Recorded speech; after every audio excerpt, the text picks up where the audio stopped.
Regular meeting of the Administration and Public Works Committee, July 25th, 2011. We have a quorum, and could we get a motion for the minutes of the approval of the minutes of the July 11th meeting? Motion to approve minutes. Second. It's been moved in second. All those in favor? Aye. Any opposed? Items for consideration. A1, the City of Evanston's payroll through July 17, 2011 is $2,836,107.68. Move approval. All in favor? Aye. Any opposed? City of Evanston's City of Evanston's bills funding through funding year 2011 through July 26th through it says July 26th through 2011. The amount is $2,483,592.30. Move approval. Second. It's been moved in second. Has everyone had a chance to look at the bills list? Are there any questions? Alderman Rainey. Madam Chairman, I would like additional information on the first question, the return of $8,000 in seized funds. I read the answer, but I still don't get it. So I'm going to vote for it, but I'd like to know more. I think the chief is coming to address it. Oh, yes, Chief. Good evening, Madam Chairman, Alderman, members of the committee. Alderman Rainey, this particular case was stemmed from a burglary suppression mission. One of our detectives saw someone entering a basement window. He followed him in. It was subsequently discovered the $8,000 and approximately 162 grams of cannabis. We went to trial. He was found not guilty. The name you see on the paperwork is that of his attorney, so the offender didn't get back the money, but his attorney did.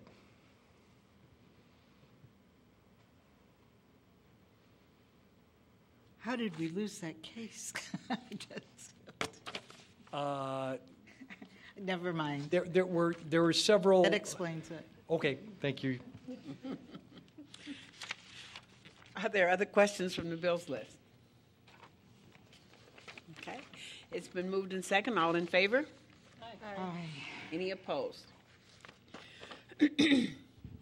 Move on to A 3.1, approval of contract award for James Park Irrigation System Improvement Project to Halloran and Yacht Incorporated. Staff recommends that the City Council authorize the City Manager to execute a contract for the James Park Irrigation System Improvement Project to Halloran and Yacht for the base bid plus alternate one in the total amount of $79,340. Funding will be provided by the funding year 2011 Capital Improvement Program number 415411, totaling $80,000, and an additional $20,000 from funding year 2011 CIP number 415410. Is there a motion? Motion to approve. Second. Second. It's been moved in second. Are there any? Okay, Alderman Grover. Sorry, I should have called about this ahead of time. The total amount for both the bid and the alternate is $79,340, yet we're authorizing funds from two funding sources totaling $100,000 instead of the precise amount of the bid. Alderman, Go ahead. I believe if you look at page 51 of 138, you'll see that we have expenditures to date of $12,587, and so that takes the total up to closer to $92,000. Okay, it's been moved in second. Any other questions? All in favor? Aye. Aye. Any opposed? Moving on to A.32, approval of the contract award for the Twiggs Park renovation project to the Claus Brothers Incorporated. Staff recommends that City Council authorize the city manager to execute a contract for the Twiggs Park renovation project for the base bid to Claus Brothers in the total amount of $74,012. Funding will be provided by funding year 2011 Community Development Block Grant number 5170.62830 for $40,000, and a reallocation of funding year 2010 CDGB funds in the amount of $34,892. Is there a motion? Motion to approve. It's been moved in second. Are there any, Alderman Rainey? Yes, Madam Chairman, you know, we had a discussion about this in Community Development Block Grant meeting. And I had concerns about not the project and not funding it, but the method of funding it with the additional CD money. And I talked with Marty Lyons. Where's Marty? Talked with Marty Lyons, and he mentioned, oh, there you are. And he mentioned that, you mentioned that there were funds left over from other capital projects that we could probably use for this. Do you remember that? Yes, that is correct. And as that's our agenda item later on tonight, that while we're increasing the capital improvements plan, it's from specific amendments. Since January, we've had I guess I would say most of the bids that we've seen since January have been under our budget in the capital improvements plan. So we could provide the council with an accounting and an alternative funding source if so desired. If the project went forward, we could come back with an alternative funding source. I know that this has been held once, so I know that there's a little bit of a desire to move forward with the project. I definitely want to move forward with the project. Would it be possible to move forward with the project and then reimburse the CD funds?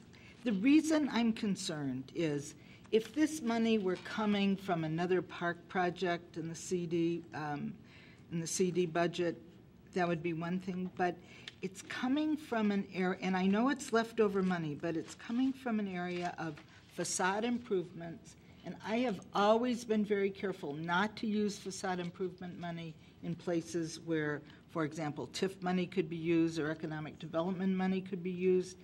And then the other is the Neighborhood Initiatives Fund, which is a fund that I'm only going to speak for myself.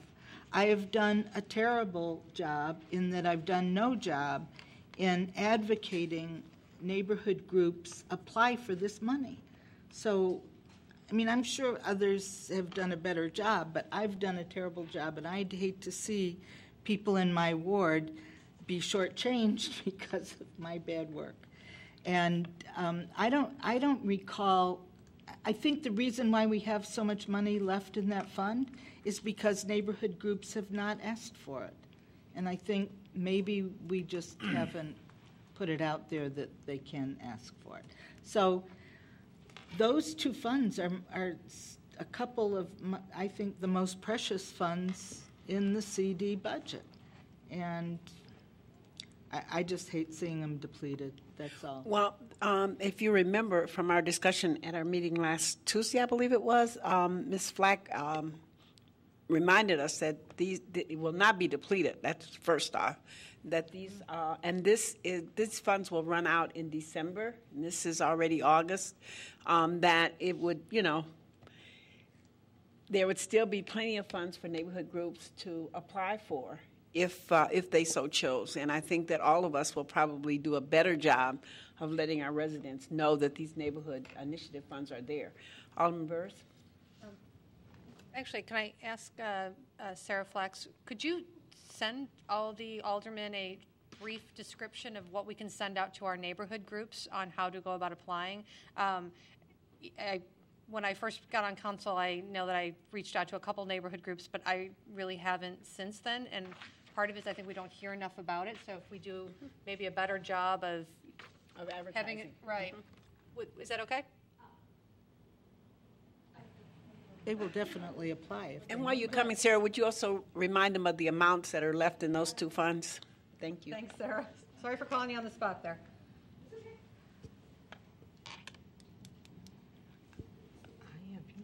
Sarah Flax, Housing and Grants Administrator for the City of Evanston. I'll be happy to send out information about the Neighborhood Initiatives Fund. One of the things I just want to make sure, and I will send this out, is because of the need to show that CDBG funds benefit primarily low and moderate income people, depending on the nature of the project, we do get limited to very specific neighborhoods. So that's one thing. The use of the funds from the facade improvement program will leave just over $75,000 in the facade improvement fund for the remaining because we were carrying over a balance of just over $20,000 from 2010-11 into fiscal year 11. And it leaves $7,000 in the Neighborhood Initiatives Fund. So.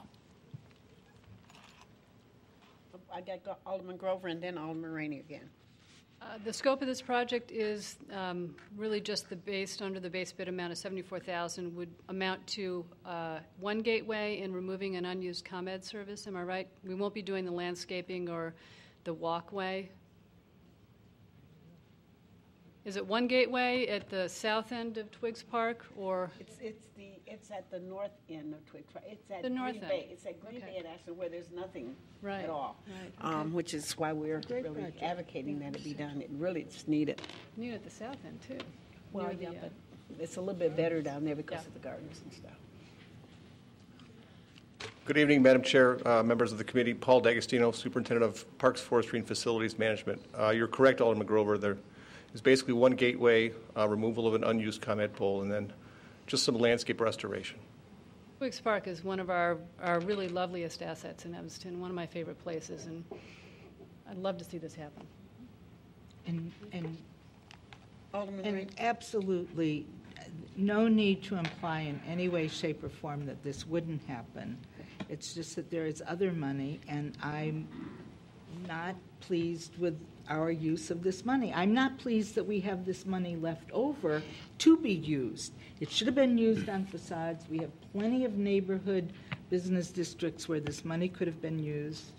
And I think we just need to get out there more and advocate for applications. The reason the Neighborhood Initiative Fund was set aside as a special fund by the committee, of which Alderman Holmes and I am on, and Alderman Braithwaite is a new member, is so that neighborhoods would have access to money without going through the arduous process of page after page after page of completing proposals.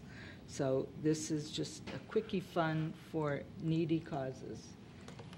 And I don't like to see it depleted. Well, could it be, am I hearing you right, Marty, that if there are other funds that could they be then, could move ahead, vote for it, and if there are other funds that could be changed later?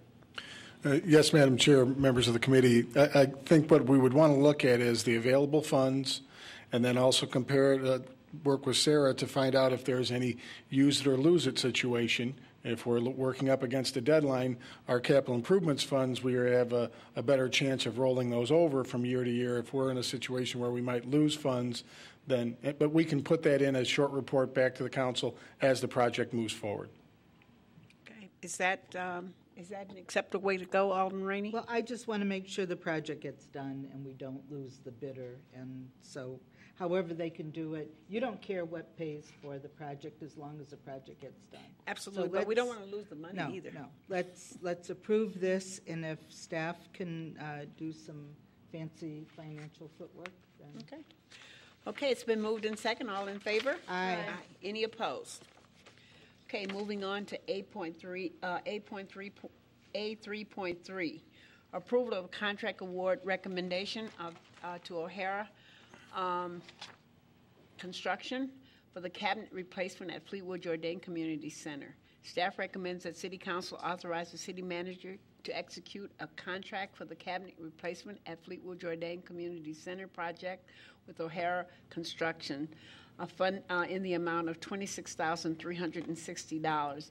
Funding will be provided by funding year 2011 Community Development Block Grant, account number 5275.62800, totaling $30,000. Is there a motion? It's been moved and seconded. Are there any questions?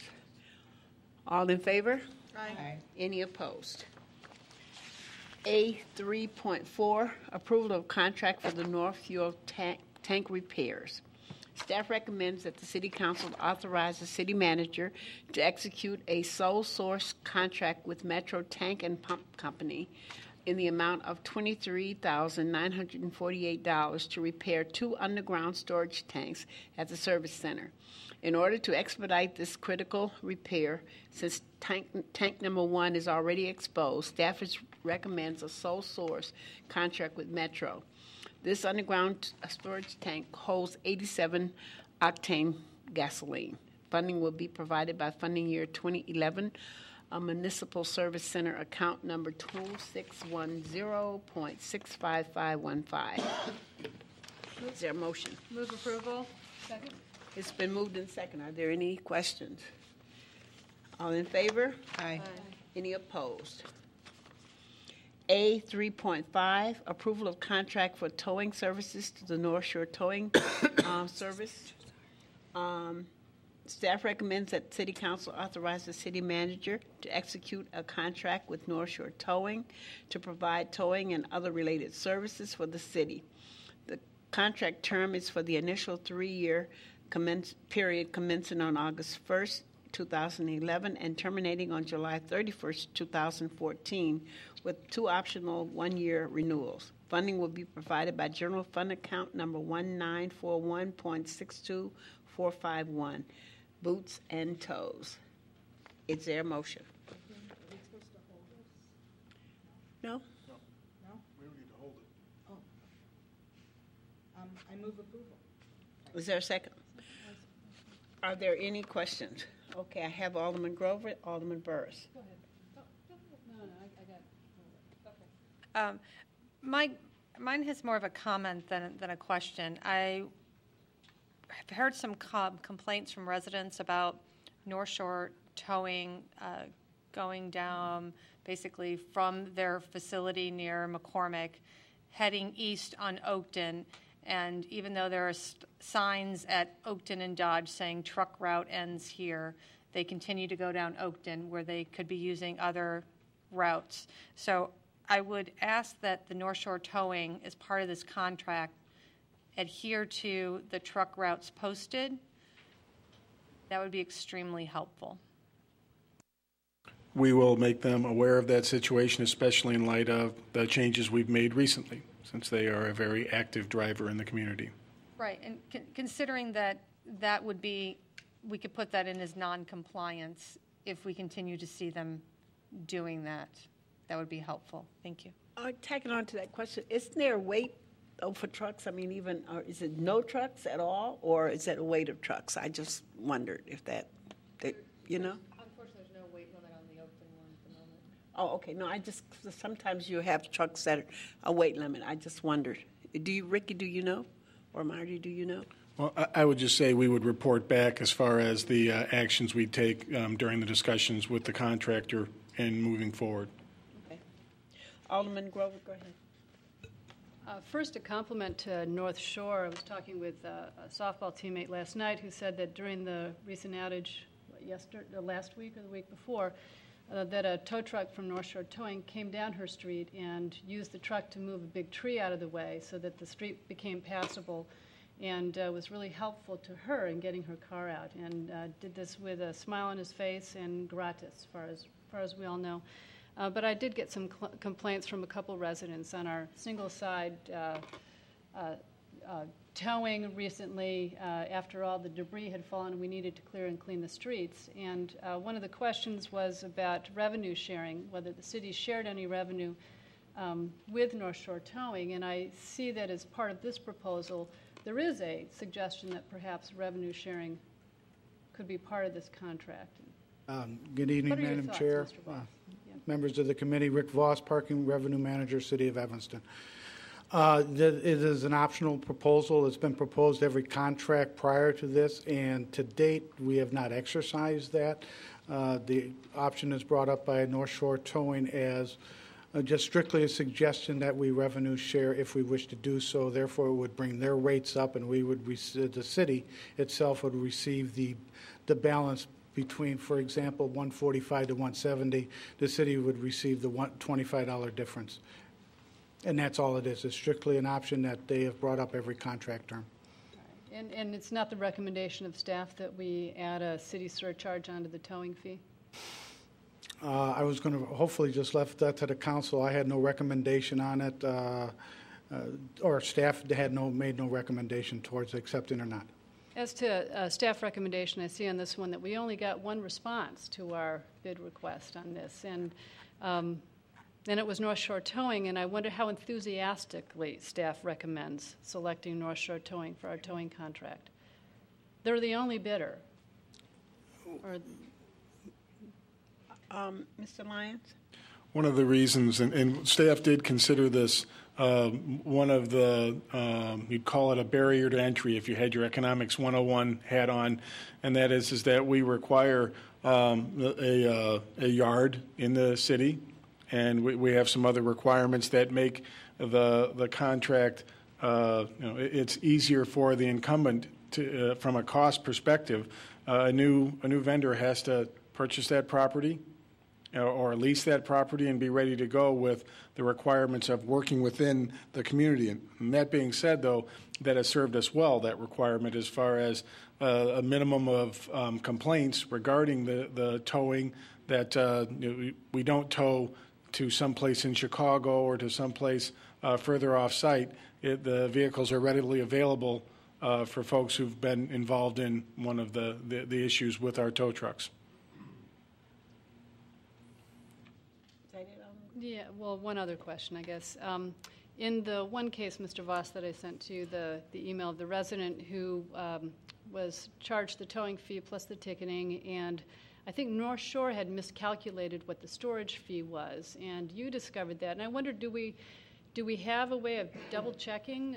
Is it North Shore that makes the calculation about what the storage fee is? This is a resident who was being refunded $15, but $15 added on to what was more than $200 worth of the ticket fee plus the storage plus the towing fee. And do we have a way of double checking how they calculate the storage fees? They have a program within their same system where the fees are set up the way it's supposed. What had happened in this particular case, the employee just hit the wrong button and charged the wrong fee. We do make periodic checks, though. I'll call Al Warnock or Bob Cole myself, and we'll make periodic checks to make sure that their fee structures and everybody's being charged appropriately. I guess I just wish we had someone else interested in bidding on this contract, because they've been with us a long time. Service is pretty good, but competition, I think, is never bad. Thank you. Alderman Rainey. Well, as a matter of fact, staff does offer a very glowing recommendation in the paperwork that we receive, saying that they provide excellent customer service and are a valued partner, and North Shore Towing has an excellent reputation throughout the North Shore. And as a matter of fact, we have had competition over the years, specifically Lincoln Towing. And every member of the Evanston City Council fought vigorously to override the selection of Lincoln Towing, because of any business in the United States of America, perhaps Lincoln Towing has the worst reputation. And they have not been the only ones that have come before us as a competitor for this. I don't know, I can't imagine, people in the city or any community loving the towing company. I mean, that just doesn't compute. I just think that, they have all of the necessary equipment, employees, et cetera, to function, and so we should keep them as long as we can. I did want to say one thing about Alderman Burris's suggestion, and that is, Alderman Burris, I'm familiar with the campaign to keep Oakton from having trucks on it. However, I would suggest to you, if there is a serious accident, as there is frequently on Ridge or at, for example, Oakton and South Boulevard, Oakton and Callan, we've had a couple of real serious ones there. And North Shore Towing is being called upon either to right a vehicle that's flipped or to help with the extraction. The truck is going to have to go down Barton, up Austin, or in one of those routes where people are the same people who are complaining about trucks. When there's an accident like that, if any member of my family or any human being is involved, I would like that tow truck to get there and to provide assistance as soon as possible. So I think if they're going to fix a flat tire of somebody who is not in the middle of Ridge Avenue at rush hour, or some other place where they're needed ASAP, then yes, I think if they're just tooling around town looking for business, they should avoid the truck routes. But if they're on a call that the police have called them for, I think that we should give them a break and let them drive down a no truck route. I just think that it doesn't make sense to say an emergency vehicle, and they are such, can't go down a truck route. I mean, if they sometimes they even have to go down a one-way street the wrong way in order to pull a car out. I mean, I just think we ought to be careful with making those restrictions, and no matter who the towing company is. Right. Before I call you Alderman Burris, if you look on page 69, I think the staff did a pretty good job of telling us all of the companies that they contacted and to find out why they did not, submit a proposal. And so there's a pretty nice list there that we'll share that with you. Alderman Burris. I would agree if there's an emergency, I think it's a completely different situation. But it reminds me of a question that I asked, I want to say 3 weeks ago, about the notion of what is local traffic. And I've never received a response from the traffic streets department on what does local mean. So if I could get an answer for that by next council meeting, that would be extremely helpful. Are there any other comments? I know, that's exactly. Mayans. Just for the members of the committee, we could also redistribute the report from 2 years ago that showed we did do some research as far as fees, and they've held their fees. Even though they've been in this quasi-monopolistic situation, they've held the line on their costs, and we've appreciated that. I know that it is an open relationship, so if they weren't holding the line, then we would be more vigorous also on the competition side, and so would their competitors. If they saw there was the ability to charge a higher rate, then that yard lease or those other costs could be assumed within that higher rate. But I think the fees are also one of the things that are keeping them in place. Anything else? Okay, it's been moved in second. All in favor? Aye. Any opposed? Okay, moving on to A3.6, approval of the contract awarded to Impactor for demolition of 1708 and 1710 Darrow. Staff recommends that City Council authorize the City Manager to execute a contract in response to bid 12-38 for the demolition and removal of the residential-style buildings, accessory structures, and trees located at 1708 and 1710 Darrow Avenue for the lowest responsive and responsible bidder, Impactor, in the amount of $27,400. Funding for this work will be from the Evanston West Evanston Tax Increment Financing District, account number 5870.62605, under other charges.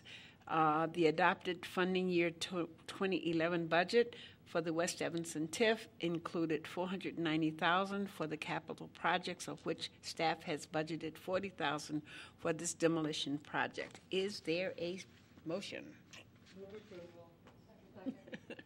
It's been moved and seconded. Are there any questions or comments? Alderman Burrs. Can we have an explanation on the range in the bid price from 27,000 to 144,800? I can't even imagine where, I know. what that is. Thanks, Nancy. Good evening. Nancy Razovich, the Economic Development Manager. I can't provide you a good explanation on the range. What we did is we had put together a bid document and kind of in terms of background. This was originally solicited as kind of an RFP as opposed to a formal bid, not realizing that it was going to be over $20,000. The original quotes that we had gotten were more inconsistent with the range of these two lower end bidders. So we felt comfortable that when these bids came back, that it wasn't completely skewed. I can't tell you why the higher end one came so out of whack. The process in terms of whether or not they're qualified, there's certain documents they need to respond to, and the lowest responsible bidder did so. So we didn't go much further than that. A follow-up question, and obviously I think that the lower bid are probably closer, or even the mid-range. But one of the things we see a lot when we go with the lowest bidder are we come back for change order after change order. Do you envision that happening with this, or do you feel pretty confident that we're not going to see a change order come in? I'm really hopeful we will not see a change order come in, and I have to tell you this. This was the first time I had gone through this bid process, so it was a big learning experience for me.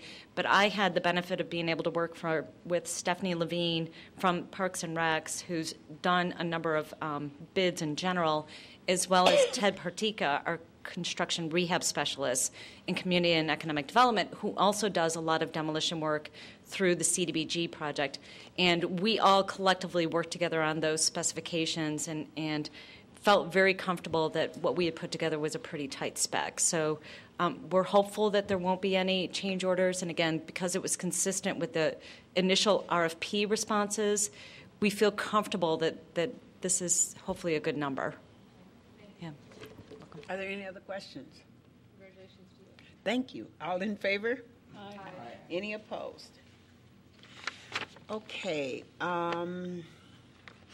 A4. Approval of change order number 2 for 1964 a filter addition rehabilitation project at the water utility. Staff is recommending City Council approve authorizing the city manager to execute change order number 2 in the amount of $8,927 to the agreement with Keno and Sons Construction Company for the 1964 filter addition rehabilitation project. This will increase the total contract from $3,453,912 to $3,462,839. Funding for this work will be from the Water Fund, account number 733048. The account has a budget allocation of $4,100,000, $2,900,000 in funding year 2011 and $1,200,000 in funding year 2012. It's been moved and seconded. Are there any questions? All in favor? Aye. Any opposed? A5, Resolution 38-R-11, approving amended funding year 2011 capital improvement program. Staff recommends City Council adoption of Resolution 38-R-11, approving the amended funding year 2011 capital improvement program, increasing the funding year 2011 CIP funding request by a total of $1,022,513 from $31,415,446 to $32,437,959. This resolution was originally presented at the July 18, 2011 City Council meeting. Is there a motion? Move approval. Is there a second? Madam Chairman? Yeah. Could we have a minute to read this? Yeah. Okay. We do have in front of you, you do have a report The 25th. from Mr. Lyons dated July 25th. And I believe there's some, did you want to say something? Mr. Lyons would like to say something. Well, actually, Madam Chair, members of the committee, I can wait until after you've had a chance to look at it, and then I can provide a summary. Okay.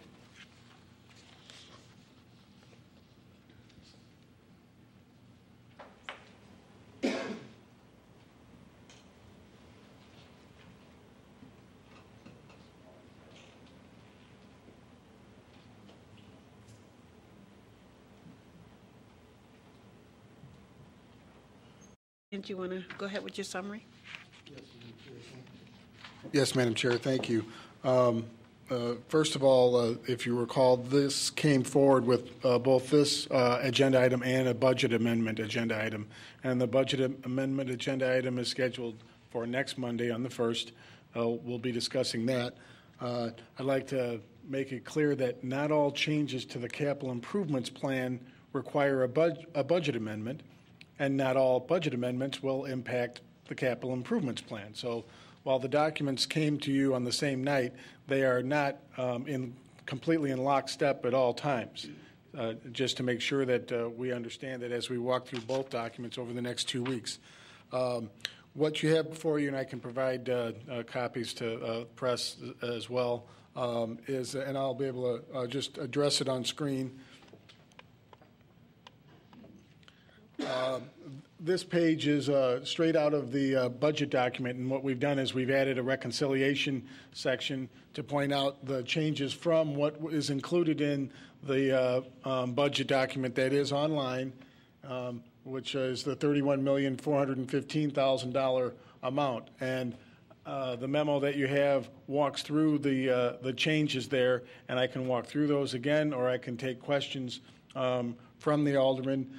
What I would like to point out is that these changes do not involve any additional issuance of bonds. These are not generally funded projects. This is related to TIF projects, parking projects, or water sewer. This is not an increase to the capital improvements fund that would result in any additional use of property tax supported dollars. Alderman Rainey, your light is on. You have questions? Yes, I do. Marty, one of the, you point to, let's see, several lines where there are, where's the one I just marked? There's a line in here, the shooting range at the police department. I've been interested in that project for the last 10 years. I didn't even have a grandchild when that started, and now she's in the 2nd grade. It says right here, police firing range. I'm sure I'm reading this wrong. Police firing range. Under construction is the phase. Completion date, September 2011. And it's showing here that recommended, and in FY 2011, $422,220. And you indicate that that's new in your memo. You say that line, you refer to line 117? And that's an increase. It's not new. That's correct, an increase. Yes. That's the reason I'm concerned. That's an increase. We have allocated and supported and voted for money for this firing range, and I think, I'm going to use a word, I think it's almost time for an investigation on why this is, number one, taken so long, and two, why it's been so expensive. This is just almost, I mean, it just flashes problem, and I would like from the beginning, from the very first day to now, to this allocation, what's been spent, what's been done, who screwed up, where did we go wrong, what were the lessons we learned, and just answer the question why. And Alderman Rainey, members of the committee, I would be happy to take that charge and work with the police chief and Doug Gaynor, who've been working on the project over the last few years, as we have had interim reports before, but we would provide a summary that I know exactly what kind of format I think that will work well as far as beginning balance of zero, how much money we put towards it, how much we've spent, and in what years, and where we're at right now, so that you can feel comfortable with that project. Mr. Gaynor is... I won't feel comfortable with it, but at least I'll understand what happened. We've been told on numerous occasions, within a month we'll be operating, within a month. And then I was in there last year, and it appeared as though, I mean, I guess something had been done, but it no way could anybody have identified what I was looking at as a firing range. I mean, it's just terrible.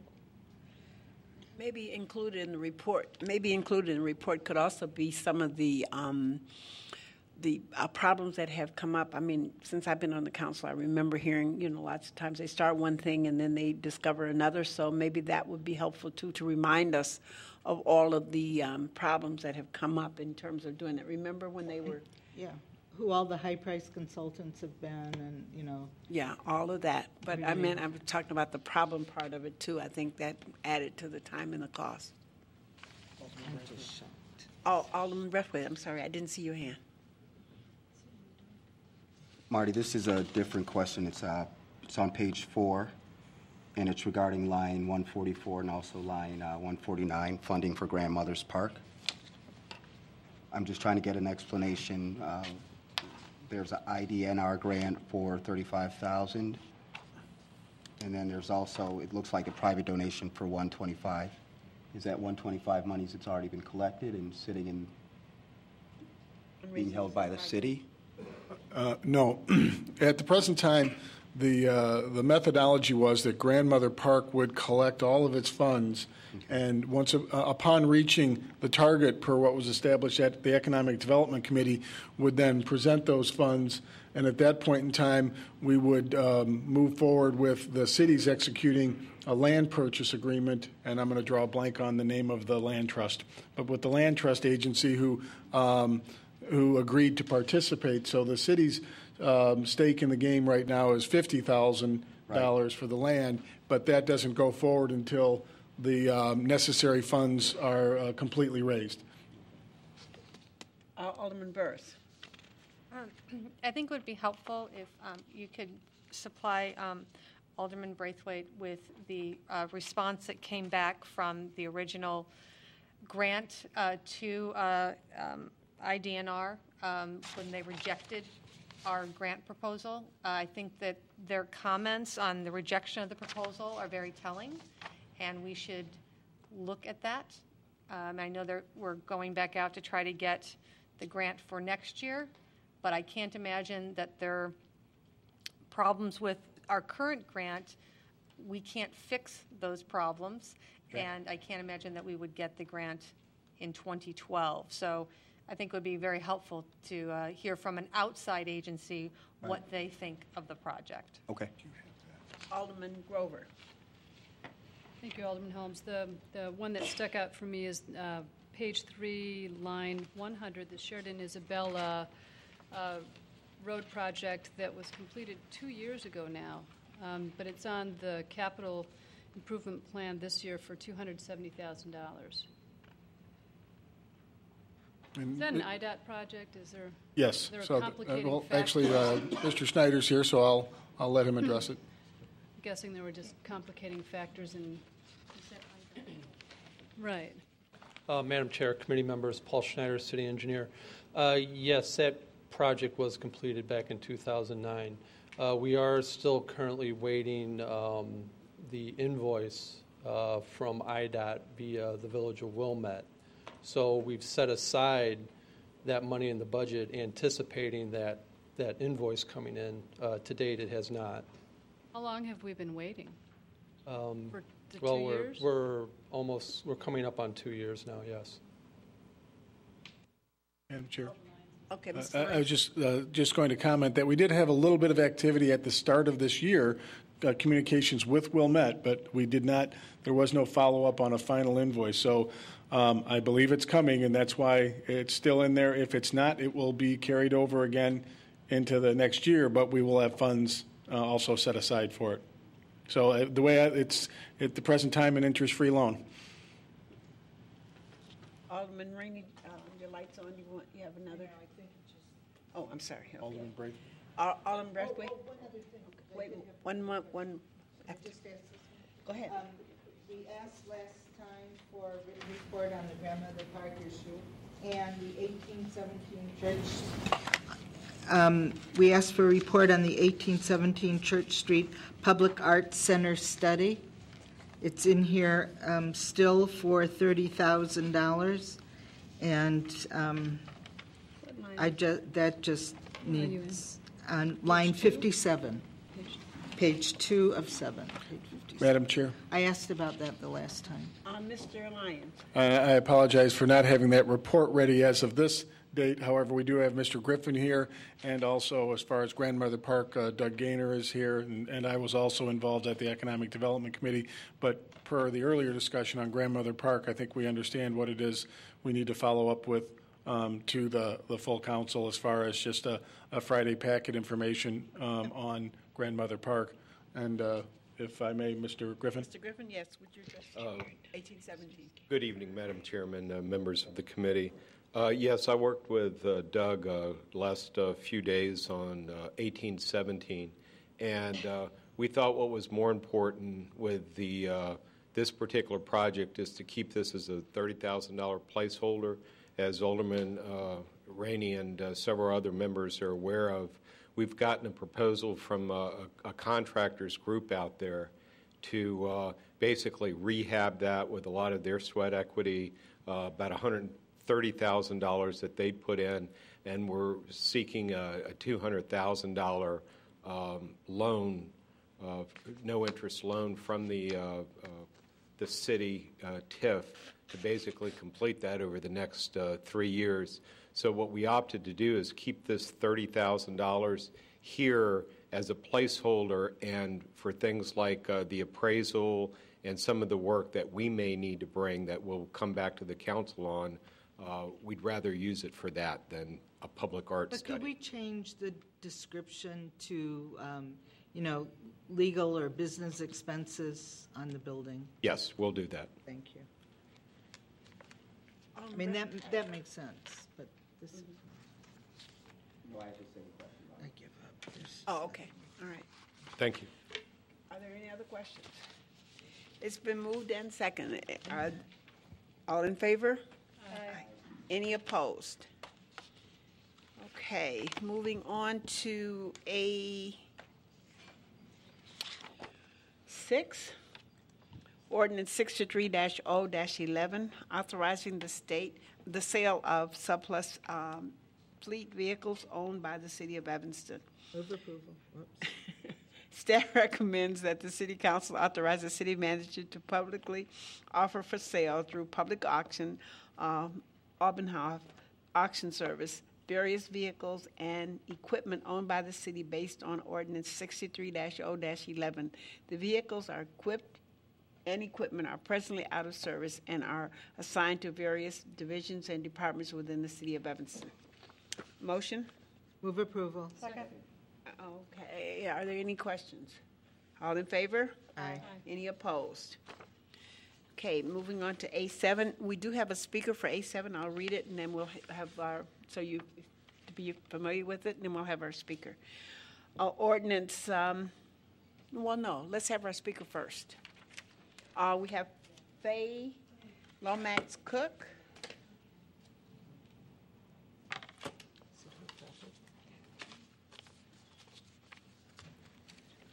Hello, I'm Faye Cook. I've been a resident of Evanston since 1971, a very long time, and I have lived in my current home at 741 Sheridan Road since 1976. And what I understand that you are considering now is a waiver in your ordinance for demolition fees of $10,000 in cases in which the demolition of a building or a house results in no buildable lot. And so this is an issue that you'll be considering, and I just thought, and Marty Lyons said that it was all right if I came, just to give you an example of a case that applies here. But I realize that what you're considering is bigger than my case. So the case is at, I live at 741 Sheridan Road. At 94 Kedzie, a house has been taken down, and if I could just show you what this looks like. We need to have you at the mic. You want to just give them to Alderman Brady? He'll pass them down for you. Okay. And so you'll pass that down, and then maybe you can pass that one down. Okay. So the first thing you see then is this lot at 94 Kedzie is a very strange L-shaped lot. And this lot was a vacant lot until after we moved in 1976. The lot that we did not think was a buildable lot was built upon with a variance from the city council, as we understand. And what has happened now is that that house has been taken down, and it's going to be unbuildable because we have subdivided that property. So our neighbors have part of the lot, and we have another part of the lot in our backyard. And that's number one, to show you an example of what a lot is that is resulting in unbuildable property. And then the second thing that I think is really important is that when we took down this house, we could, at fairly little expense, just have had it demolished. But instead, we used the reuse people in the Chicago area that carefully took everything out of the house and harvested it, from the bricks to the cabinets to the floors. Everything was carefully taken out, and then it was donated to the to the Evanston Rebuilding Exchange so that it can be reused. And we had a private estimator who estimated the amount of all that material, and it was $165,000. So when you do demolish something, it can be done two different ways. As you know, it can just be demolished and destroyed, or everything in it can be reharvested. So we think that there is a good case that you should consider for waiving the $10,000 demolition fee under two conditions: when there is not going to be a buildable lot, so you won't have a McMansion built there, and so that the materials can be harvested and contribute to other property in the city of Evanston being built. So, should I stay here to answer any questions? Pardon me? Do you want to say anything about the second piece you passed out?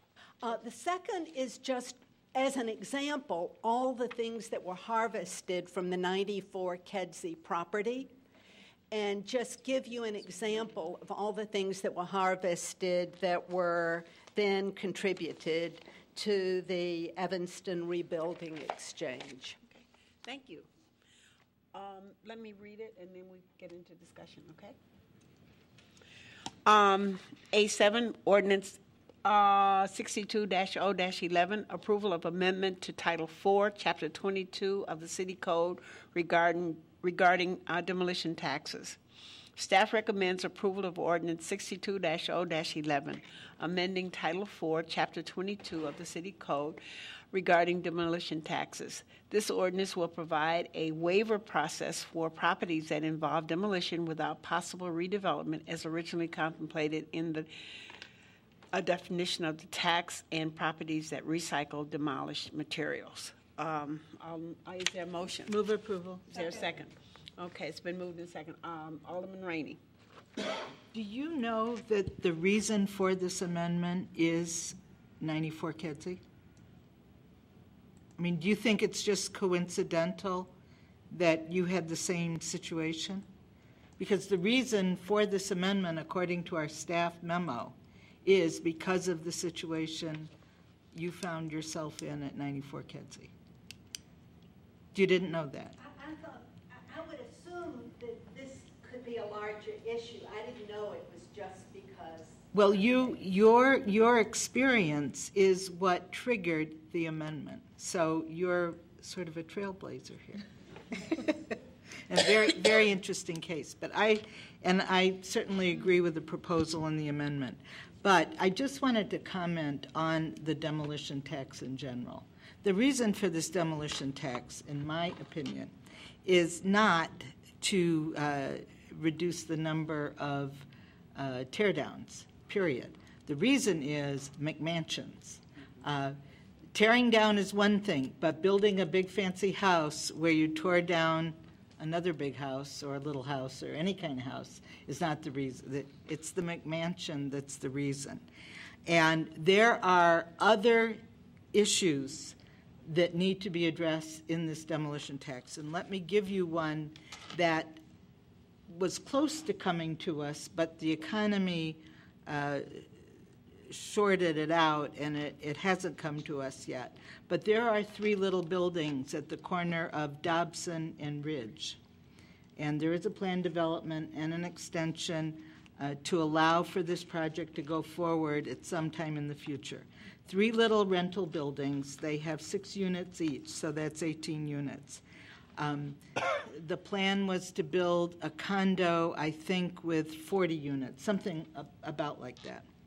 The conditions under which they would have to they could execute that plan would involve the charge of a demolition tax of $2,000 something per unit for each of the apartments in the buildings, plus a set aside in the new building for affordable housing. Now, where does that make sense, or where does that sound fair? And at the time they were going to demolish these 3 buildings, they were in disrepair to the extent where the neighbors were clamoring. And so what they've done in the meantime is bring the properties up and continue to rent them until they can go forward with the renovation. But I would like to make a reference to maybe to staff, to the legal department, to take a look at that and come back to us with a recommendation if you think it's warranted, and if you don't, I'll work on something. But that just never seemed fair to me, that we would take down 18 units and add 40 units and charge a demolition fee per unit on the rentals, the 3 little rental buildings, plus require a set-aside after they already paid the demolition taxes on the new building. They were getting hit in all directions. So that, one of the things it says in here in rental buildings, you would exempt the owner-occupied unit. So, Alderman Wren, you were asking staff to take a look at that, but that- we'll move ahead with this, but maybe that could be an Oh, amendment. no, absolutely, but this come back some other, because nobody's building anything right now. Right, absolutely. Or tearing down things to build things. And also, what I would like to do when you come back, I would like to know what have we generated in terms of income from this $10,000 demolition tax since it was passed? Alderman Burrs. I was glad to hear that we have an environmental-friendly method to demolish buildings. This was, I'm not sure if this was part of the climate action plan or part of our environmental overall plan, but it's great. But when people come in for demolition permits, I think this is something we should be able to hand out to them, that they have an alternative to just knocking the building down and sending it away to the landfill. Many people, I don't think, would think about this option, and so if we can give that to them when they come in for a demolition permit, that would be another good thing for the city to do. Thanks. Alderman Rainey. Well, you get a whole lot of points towards LEED certification when you do that. And one of the great experiences the JRC had over on Dodge was reusing a lot of the material they resulted from knocking down their other building. So it's. Madam Chair. Mr. Lyons. Ms. Cook has been extremely patient. I received the first notifications of this when I was the acting Community and Economic Development Director, that these items were going on. That's been a while ago. My point in bringing that up is not to embarrass myself, is just to point out that getting this to you was, number one, to make sure we moved forward with a great program, but we do want to make sure we cover all the bases that the aldermen have referenced tonight. When you told me tonight, I'm not sure that I remembered that it was $165,000. One of the things that came into my mind was whether or not we could take some of the $165,000 and use that to pay the affordable housing $10,000 amount. I don't know if any kind of circle can be done. One of the great benefits of the tax was funding affordable housing, and this is a waiver of that. So that was the only troubling part of this for me, is that that great program loses those dollars. So there's many things we could look at.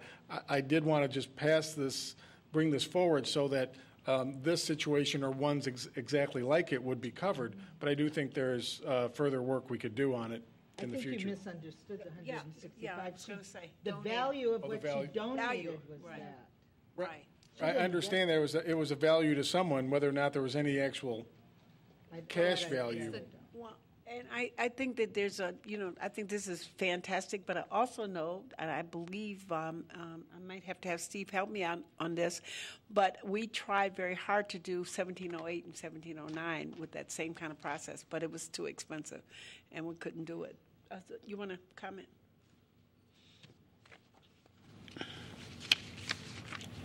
I mean, she had a mansion. Well, it's very expensive. Steve Griffin with the Office of Community Economic Development again. Yes, ma'am, that was one of the things we looked at with those two properties, and it ended up coming out 2 to 2.5 times the cost of just the demolition that you just saw at $27,500. So that kind of gets you.